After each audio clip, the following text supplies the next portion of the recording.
নমস্কার বন্ধুরা, আমার নতুন একটা ব্লগে তোমাদের সবাইকে স্বাগত। চলো আজকে তোমাদের আমি বানিয়ে দেখাবো মাইক্রোওভেন ছাড়া কি করে একটা পারফেক্ট পিৎজা বানাতে হয়। তাহলে চলো তোমাদেরকে দেখাই কি করে পিৎজাটা তোমরা বানাবে। বন্ধুরা, পিৎজা বানাতে প্রথমেই যেটা লাগবে সেটা হচ্ছে ময়দা। দেখো আমি এখানে ময়দাটা নিয়ে নিয়েছি। প্রায় ময়দাটা কিন্তু আছে 750 গ্রামের মতো ময়দা আছে। দেখো দেখো 1 কিলোর প্যাকেটের থেকে দেখো একটু ময়দা পড়ে আছে, প্রায় 750 মতো। এই দেখো ময়দাটা নিয়েছি। এবার ময়দার মধ্যে আমি দিয়ে দেবো একটু বেশি পরিমাণে বেকিং সোডা, তারপরে দেব অল্প চিনি, অল্প লবণ। মেন যেটা আছে দিতে হবে তোমাদের ইস্ট, কারণ ইস্ট ছাড়া কখনোই পিৎজাটা ভালো হবে না। দেখো ইস্টটা নিয়ে এসেছিলাম বাজার থেকে। আর দেখো 1 কাপ এরকম গরম দুধ নিতে হবে। গরম দুধ নিয়ে ইস্টটাকে দেখো একটু বেশি পরিমাণে দেখো ইস্টটাকে এর মধ্যে দিয়ে দিতে হবে। দেখো আমি 1 প্যাকেটের কিন্তু এতটাই ইস্টটা দিয়ে দিয়েছি, আর দেখো এতটুকু আছে।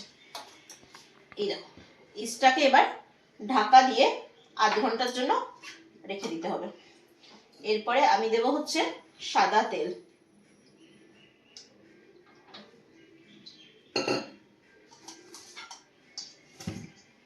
দেখো আধ ঘন্টা পর যখন ইস্টটা দেখো অনেকটা ফুলে ফুলে ফুলে ফুলে যাবে, তখন আমি ময়দার সাথে ইস্টটাকে মাখিয়ে আমি ময়দাটাকে ভালো করে ময়াম দেব। দেখো বন্ধুরা, যে ময়দাটা যে আমি মেখে রেখেছিলাম, দেখো ওভারনাইট ময়দাটা মেখে রাখার পরে দেখো ময়দাটা কেমন দেখো এতটা ফুলে গেছে। দেখেছো পিৎজার ময়দা যদি এরকম এরকম করে ফুলে যায় তাহলেই কিন্তু একটা পারফেক্ট পিৎজা হবে। দেখেছো ময়দাটা কত সুন্দর করে ফুলেছিল। এবার দেখো ময়দাটাকে আমি একটা বড় ডো বানিয়ে নেব। এই দেখো ময়দাটা আমি প্রায় এতটা ময়দা নিয়ে নিয়েছি। দেখেছো পরিমাণে কিন্তু এতটা হবে। এরকম ডো বানিয়ে নিয়ে একটা গোল দেখো রুটির মতো আস্তে আস্তে করে বেলে নেব। একটু বড় দেখো এরকম রুটির মতো করে দেখো বেলনিটা দিয়ে এরকম করে করে আস্তে আস্তে করে আমি বড় করছি। দেখো ময়দাটাকে দেখো বেলে বেলে এই বেলনিটা দিয়ে দেখো আমি এত বড় একটা গোল ডো মতো করেছি। এবার দেখো এরকম একটা থালা নিয়ে নিয়েছি। যেহেতু পিৎজাটা কিন্তু হবে মাইক্রোওভেন ছাড়া, অনেকেই বলে যে মাইক্রোওভেন ছাড়া পারফেক্ট পিৎজা হয় না। এবার দেখো থালাটাতে একটু তেল মাখিয়ে নেবো, একটু হালকা করে থালাটাতে দেখো এরকম তেল মাখিয়ে দেবো। এবার এর উপরে একটু একটু ময়দা ছিটিয়ে দিলাম। এবার দেখো এই ডোটাকে তুলে থালাতে এরকম দিয়ে দেবো।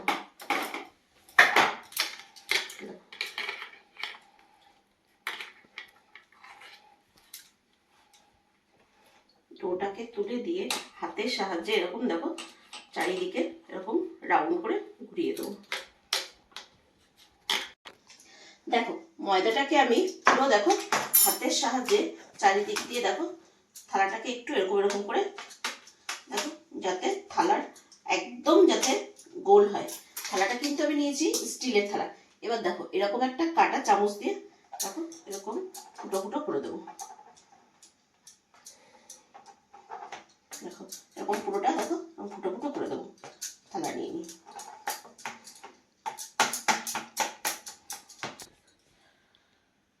এবার দেখো এরকম একটা পিৎজা সস নেবো। সস নিয়ে এই দেখো চারিদিকে এরকম করে লাগিয়ে দেবো পিৎজার চারিদিকে। দেখো এই পিৎজা সসটা যে কোনো সুপার মার্কেটে বা যে কোনো বড় দোকানে পেয়ে যাবে। দেখো পিৎজা সসটাকে পুরো দেখেছো পিৎজার চারিদিক দিয়ে আমি খুব সুন্দর করে স্প্রেড করে একটা চামচ দিয়ে দেখো লাগিয়ে দিয়েছি। এবার দেখো পিৎজা বানাতে কি কি লাগবে এটাকে দেখো আমি রেখে দিয়েছি। দেখো আমি নিয়েছি হচ্ছে ব্ল্যাক অলিভ। দেখো অলিভগুলোকে আমি এরকম গোল গোল গোল গোল করে কেটে নিয়েছি। দেখো ব্ল্যাক। এবার দেখো একটা পেঁয়াজকে দেখো এরকম কেটে নিয়েছি। দেখো সবুজ ক্যাপসিকামটাকে কেটেছি।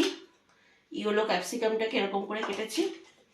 দেখো এটা হচ্ছে টমেটো, টমেটোটাকে এরকম করে কেটে নিয়েছি।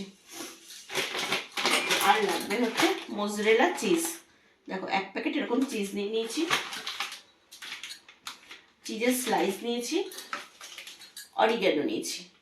দেখো এগুলোকে এবার পিৎজার উপর দিয়ে সুন্দর করে সাজিয়ে দেবো। এই দেখো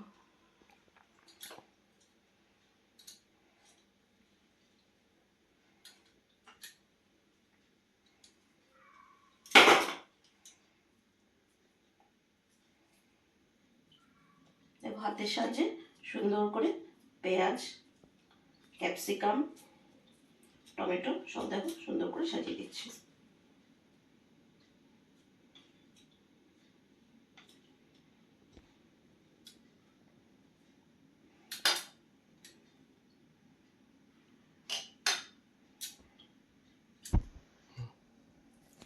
দেখো কত সুন্দর করে আস্তে আস্তে তুমি যতটা ভালো করে সুন্দর করে সাজাতে পারবে। দেখো কিন্তু কত সুন্দর করে আস্তে আস্তে পেঁয়াজগুলো দিয়ে সাজাচ্ছি। এবার দেখো অলিভগুলো উপর দিকে দেবে, তাহলে দেখতে সুন্দর লাগবে জিনিসটা। বেকড হওয়ার পরে তাহলে খুব সুন্দর দেখাবে। দেখো পিৎজাটা সাজানো কিন্তু আমার অনেকটাই রেডি হয়ে গেছে। এবার দেখো একটা চিকেনকে দেখো আমি ছোট ছোট করে এরকম কেটে রেখেছিলাম। চিকেনটাকে কিন্তু আমি রান্না করে দিয়েছি, এর উপর দিয়ে আমি চিকেন দিয়ে দেবো, যেহেতু পিৎজাটা হচ্ছে চিকেন পিৎজা।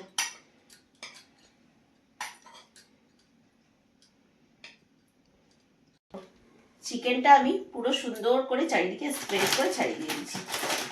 এইবার দেখো মোজরেলা চিজ, দেখো চিজটাকে আমি দেখো উপর দিয়ে এরকম করে দিয়ে দেবো।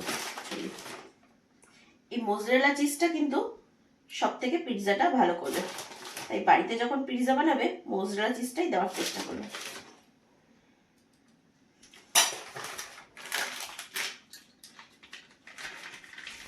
এবার দেখো চিজের স্লাইসটাকেও উপর দিয়ে সুন্দর করে ছড়িয়ে দেবো। পিৎজাতে যত বেশি চিজ দেওয়া হবে ততই কিন্তু দোকানের মতো পারফেক্ট একটা টেস্ট আসবে।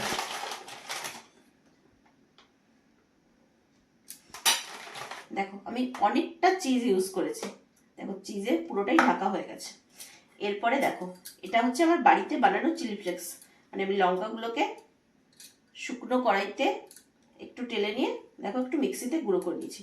দোকানেও চিলি ফ্লেক্স কিনতে পাওয়া যায়। উপর দিয়ে একটু চিলি ফ্লেক্স ছিটিয়ে দেবো।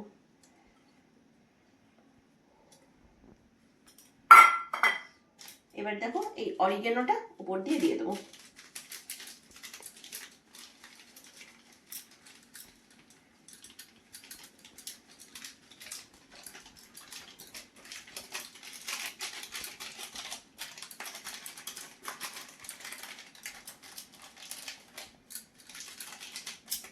দেখো পিৎজার সাজানোটা কিন্তু দেখো আমার পুরোটা রেডি হয়ে গেছে। দেখো আমি কিন্তু একটা বড় স্টিলের থালার উপরে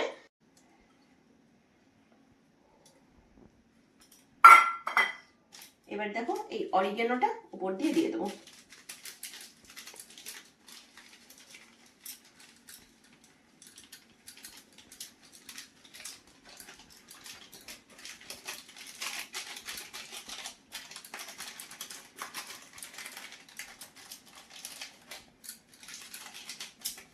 দেখো পিৎজার সাজানোটা কিন্তু দেখো আমার পুরোটা রেডি হয়ে গেছে। দেখো আমি কিন্তু একটা বড় স্টিলের থালার উপরে দেখো পুরো পিৎজাটাকে এতটা সুন্দর করে সাজিয়ে নিয়েছি। এবার দেখো পিৎজাটাকে মাইক্রো ওভেন ছাড়াই আমি কি করে গ্যাসে পিৎজাটাকে বেক করব সেটা দেখো। দেখো আমি এরকম একটা বড় কড়াই নিয়ে নিয়েছি, কড়াইয়ের মধ্যে দেখো আমি 1 কিলো পরিমাণে লবণ দিয়ে দিয়েছি। দেখো এবার গ্যাসটাকে হাই ফ্লেমে দিয়ে লবণটাকে কিন্তু আমি দেখো এরকম করে 20 মিনিট পর্যন্ত লবণটাকে ঢেকে রেখেছিলাম, মানে এটাকে প্রিহিট করলাম। প্রিহিট করার পরে দেখো আমি কড়াইটা দেখো এর উপর এরকম করে চাপিয়ে দিলাম। দেখলে তো?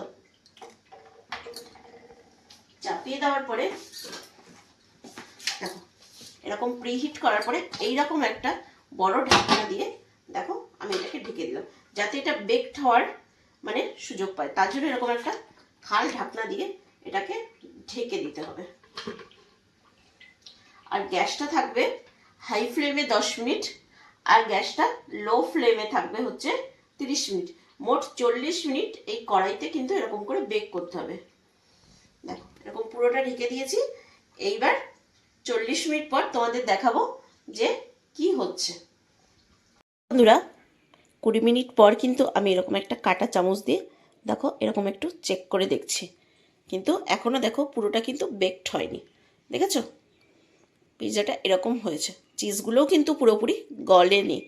তার জন্য কিন্তু আমাকে কিন্তু আরও কিছুক্ষণ ঢাকা দিয়ে রাখতে হবে, যেহেতু আমি বলেইছিলাম মোটামুটি 40 মিনিট লাগবে। দেখো আরও পুরোটা আমি ঢাকা দিয়ে, এই দেখো গ্যাসের ফ্লেমটাকে আমি লো করে দিয়ে আরও কিছুক্ষণ টাইম আমি ঢেকে রাখবো।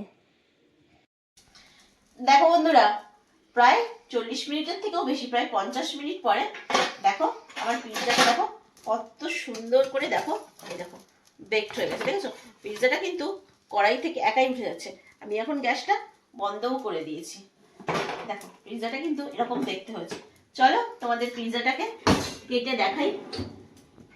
দেখো পিৎজাটা আমি গ্যাসটা থেকে দেখো এইটার উপর তুলে নিলাম। এবার চলো তোমাদের পিৎজাটাকে কেটে দেখাই। দেখো এবার পিৎজাটাকে কেটে দেখাচ্ছি। দেখো কত সুন্দর হয়েছে।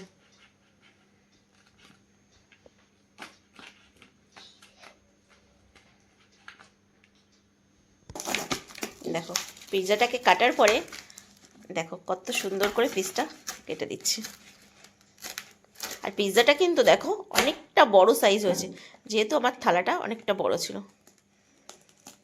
দেখো দেখো পিৎজাটা কাটার পরে দেখো কত সুন্দর একটা পারফেক্ট শেপ এসছে। আর দেখো একদম কিন্তু পারফেক্ট দোকানের মতো এসছে, পুরো মাইক্রো ওভেন ছাড়া।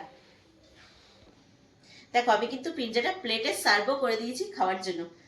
তোমরা সবাই দেখে বলো পিৎজাটা কেমন দেখতে হয়েছে, আর আমার ভিডিওটা কেমন লাগলো, পিৎজাটা কেমন লাগলো তোমরা অবশ্যই কমেন্ট করে জানিও। আর তোমরা বাড়িতেও এটা ট্রাই করে দেখো। তোমাদের সকলকে অনেক অনেক ধন্যবাদ, ভালোবাসা।